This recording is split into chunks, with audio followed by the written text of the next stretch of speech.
PF Bizarre Interest Productions, and it's time to talk about Kamen Rider again. And I know what some of you are thinking. Well, isn't there another Kamen Rider video about Valvarad and fraud that's doing rounds on YouTube? Is this going to be a response to that? Nope. I had wanted to do this video around the time I did my top favorite Kamen Rider bikes and rider machines, but thanks to a long laundry list of issues and mental problems, I never had the chance to work on it despite having all the means, evidence, and research to back up my arguments that I just needed to put in a proper script. And I didn't have the energy because at the time August came around, all my plans kind of ended up working against me. Plus, they made a good video about Faiz and Miharu, so I'm going to make this video as a motivator and then go watch that one to finally get out of my system, you know? If you made it this far, type Valva Goats? Sure, let's go with that. So, what do I think of Valvarad as a character? I think Spanner is necessary for the type of story Gotchard wanted to tell. While he's older, I thought he was 19, though people have said he's 25, he's still part of that new generation that has to deal with the themes of overcoming malice, having his own dreams in Gacha, and even being against the authoritative and governing forces on both the heroes and villain side. And in a normal Kamen Rider season, he would be the villainous rival, but here he's an anti-heroic rival instead. He low-key hates chemis because he sees himself in them, though he won't admit it. He sees them as a danger to the world, given that if the world did have peace, there would be no need for heroes or said powers, especially when chemis are susceptible to being forced into the malice of their hosts, even if it's not their fault. And what caused his upbringing led to this mentality. Gleon's desire for the chemis and being the Dark King's proxy against the alchemist resulted in Gleon murdering his parents, scarring Kyoka, and him having the Black Flames is an extension of that. Becoming Amalgam makes him think he can use said powers to make him stronger, only to fail and fall to Minato again before one of his sealed memories of his parents encourages him to stick to his only beliefs that he had abandoned. Gets Mad Wheel to break free and emotionally resonate to evolve Mach Wheel to earn the respect of his chemis, even though he won't befriend them. Probably becoming a Kamen Rider after Kyoka's advice, and the combination of Hotaru and Renee's growth finally getting him to recognize he needs to change too.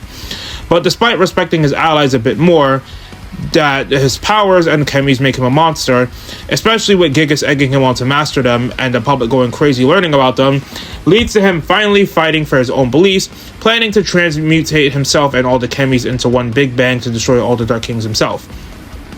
Even though it would make the main cast efforts throughout the series pointless, or in the case of the threat may not work and other threats could arise, but Spanner continuously pushes them away, seeing his powers and chemis as monstrous, and it's not until his final confrontation with Gigas that he sees his efforts to be the hero that he needs is more important, and what's holding him back is his stubbornness, which has always held him back.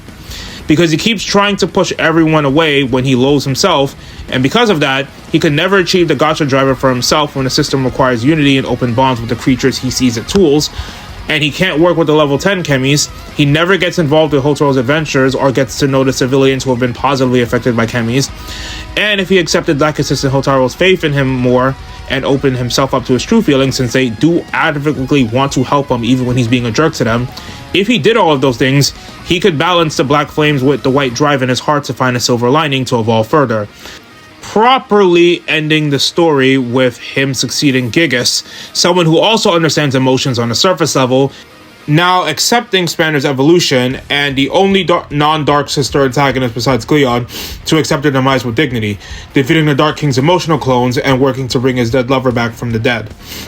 To evolve, Spanner needed to see that lives, human or chemi, were more important than finding justice, including his own, and to be a hero, you need to live for the people who not only trusted in him, but also care for him. In the comments, tell me, what did you like and dislike about Spanner's character? With that being said, there are some writing issues with Spanner. For the first arc, he's only involved in about half of the investigations finding out what's going on with the chemi, or disappears whenever there's any personal matters that he chooses not to attend to, when he really could have been trying to connect the pieces, at least with Kyoto, since it's in character for him to not be a people person. That being said, he's fine in arcs 2 and 3, but arc 4 especially needed more bonding moments and missions with him and Lachesis, which should have been more of a thing during the Legend arc, given that Legend knows Decade was a villain at one point, and helping Spanner get more accustomed to Lachesis, romantically and personally. And the Black Flames needed a bit more explanation. Like, Gigas sorta gave it to him, and we can infer it's looking for an inheritor of the power, since it improves one's own alchemic power. Though Spanner and Gigas needed more time before he fights Hotaro to expand upon it, with a bit more time for his revolution. So, how come I'm not bringing up the fraud accusations? Because that's what everyone talks about him, to the point where a lot of people don't even realize the context shows that it's not true at all. If you actually either watch the show or just looked up the facts when you think about it for 5 seconds. In the comments section, you tell me what characters in and outside of Kamen Rider are called frauds when they're really not. And I know I rightfully called out Stridesh for doing this against Majade despite her win-loss record being higher, but even he and I agree Valvarad isn't a fraud when you actually look at the details. When I'm agreeing with Majade's biggest hater next to Bandai and half of Toku Twitter, you know there's a problem. The difference between me and Stridesh is that I know Majade accusations were stupid then and still are, while he probably do this to put Spanner up and Renee down despite the evidence to the contrary. The argument tends to be that even though Spanner doesn't lose that many fights, he loses pretty often for someone who's supposed to be good, but the problem is people keep forgetting exactly who he loses to, and then people say he doesn't have enough screen time or wins to make us feel like he's strong, even though he wasn't a proper Kamen Rider for like 42% of the show. Why is that important? Because traditionally, whenever a pseudo form shows up in Rider, if they show up in the ending like the Premiums or Gold Drive, they're usually getting beaten by someone's final forms. And if they get defeated in the middle of the show, it's usually because or when the protagonists either have an upgrade or a super form that's much stronger, and at this point their system is outclassed. Spanner's not even the first time this has happened to someone. Machine Chaser was defeated by Drive type formula after beating him in Dead Heat with density shifts in episode 19 after his upgrade. Night Rogue was beaten by Build in his sparkling mode by episode 19 also 20, despite being the big bad in the first arc. And would you look at that? Fire Gotchard and Majade were in episodes 18 and 19 respectively, with Spanner having to transition to a rider from his breakdown in episodes 20 to 21. And if you're thinking, hey, he can't use other Kamen Rider seasons to point this out, let me remind you that Spanner's Kamen Warrior system is weaker than the traditional Kamen Rider, especially in Gotchard standards. Without his skills and prowess as a combat alchemist, he would not be able to make the most out of the system. Which, keep in mind, the warrior system makes him much stronger than a regular alchemist, but not a rider. He's basically in between. In fact, let's go through each arc to show exactly my points. In the comments below, tell me, how would you rank each of the 5 arcs of Gotchard? In Arc 1, aka any episode before Dread shows up, he doesn't lose a single fight. Tokusatsu apparently said he only won 2 fights and lost 2, but that just isn't true at all. He beat Karya in episode 4, bailed Gotchard out of the Gorilla Amalgam in 5, and begrudgingly worked with Hotaro to save her from Boruto in episode 6. Then, in the Sabo Needle and Kyoto episodes, he fights Lachesis and gets her to retreat. Which, let me know if you guys consider forcing an opponent to retreat to be considered a loss, a win, or a no results. Then, the level 10 arc / arc 2 is where he starts losing, and that's where things start making sense.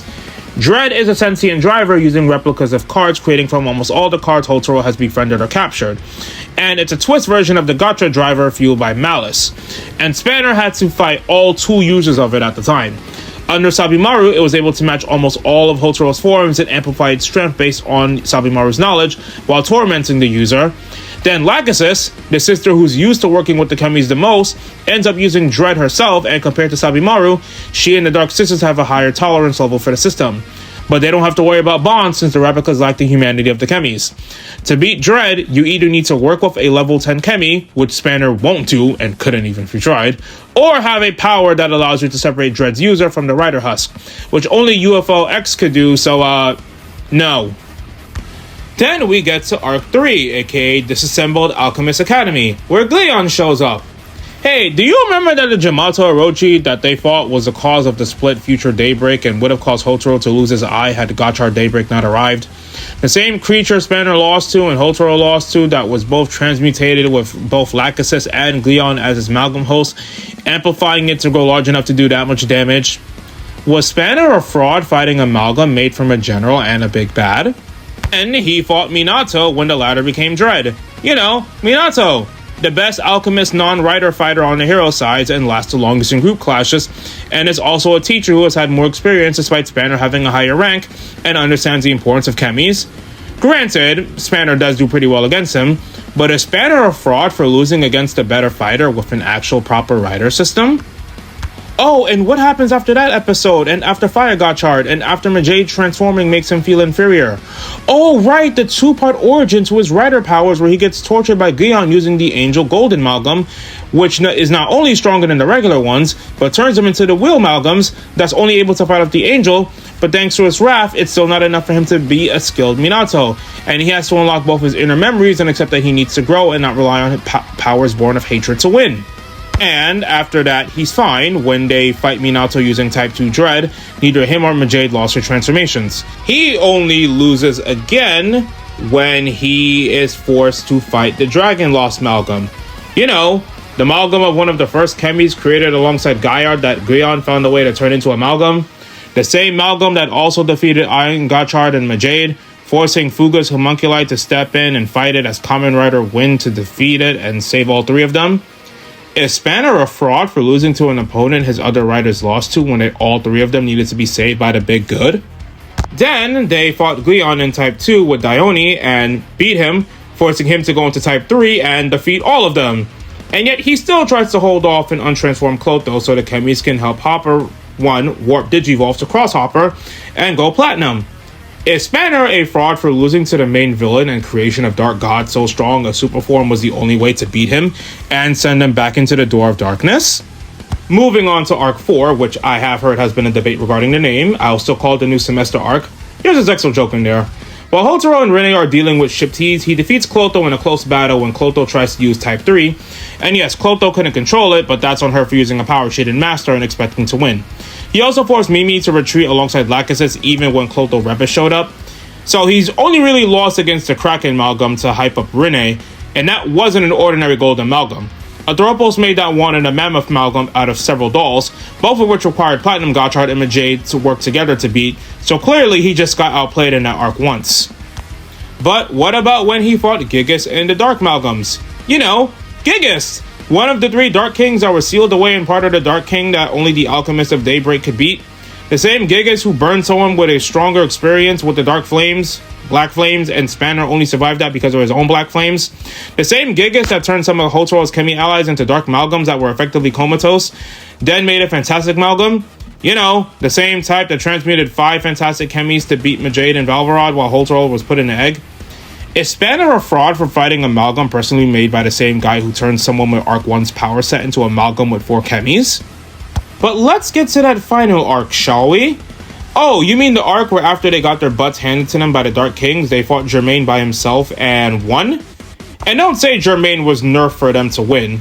Spanner, Hotaro, Rene, all of them jumped him with help from Sabimaru, Renge, and Minato, and 3 Gotchard brothers. That is 9 heroes jumping the crap out of him. And heck, if you count Atropos hijacking his body so Gion could take over, that's 10 people needed to effectively beat a Dark King. So Hotaro, Rene, and especially Spanner struggling against even just one of them should not be seen as a bad thing like some people are making it out to be. Also, Spanner getting shot out of a cannon is not him losing a fight, but it is hilarious though. And after that, it's like his fights between just Hotaro, the main protagonist, and Gigas, and another Dark King. And if you're gonna say, oh, he lost a fight to a high schooler in his base form, said kid has almost every Chemi on his side, and Valvarad was still able to fight Rainbow, Fire, and bring him down to his base form, ending in a cross counter. Plus, he beat Gigas at the end of the day, and beat the Dark King's mindless forms alongside Win and Majade. So, let me get this straight. Almost all of his losses come from the main antagonist, and are either big threats of the arc physically getting involved in a fight, with only one exception coming from after he defeated a general using a form that her boss beat him in alongside 2 other riders. Yeah, guys, I don't think that makes someone a fraud. Like, you can't even make the argument that he's only losing to make Hotaro look better, because Hotaro loses to the same people with him. Like, people have argued his wins are only against generic amalgams, but after the first arc, all of his wins are against Dread users and the Dark Kings, aka the final bosses of the show. Like, the only way you can make this argument is if you purposely didn't watch the show or you just dislike the character, which, to be fair, he is supposed to be disliked by design. But I'm not gonna crap on something that isn't true just to hate on him. Hey, I wanted to ask you guys a question. Out of all the tertiaries in the franchise, how many of them have actually defeated a final boss or general on their own without help from anyone?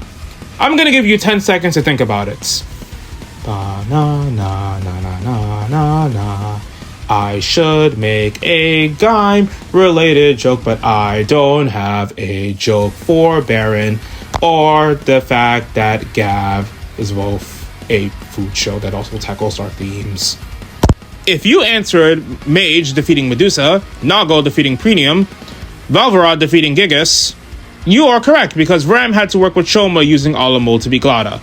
Though I wouldn't mind giving that one leeway too. But that's the ultimate problem with fraud discourse. You're just taking things out of context in order to slander or say something bad about a character without actually looking into the nuance and in-story reasons why those things happen. It's like saying a character sucks because they win all the time if you ignore the fact that they would have to understand how the person works or what they have to go through internally or externally before they're able to beat them. But who needs nuance when all you can do is just yell on the internet and just farm negativity for likes? I mean, ninjas were calling Valen a fraud because he struggled in fights more when Gav was airing, even though Gav's power set showing a human having inserted a granule organ by a back alley salesman for revenge was going to cause problems if you weren't someone with the knowledge like Dente or Nelf to make a rider system, and Valen still got impressive victories with and without him. And Valvarad had a lot of team moments too, but those are still moments where he shined. And really, that's all I gotta say on this. And yeah, I'm really sorry it took me this long to make this video. I know I've been planning it for like months now, but I just didn't feel like I could do it. I know I've been struggling a lot more after August up to make more content, and I sort of half sick this week. I'm really trying my best out here. But thank you for watching. Leave all your thoughts in the comments below. And BIP of Bizarre Interest Productions, signing off.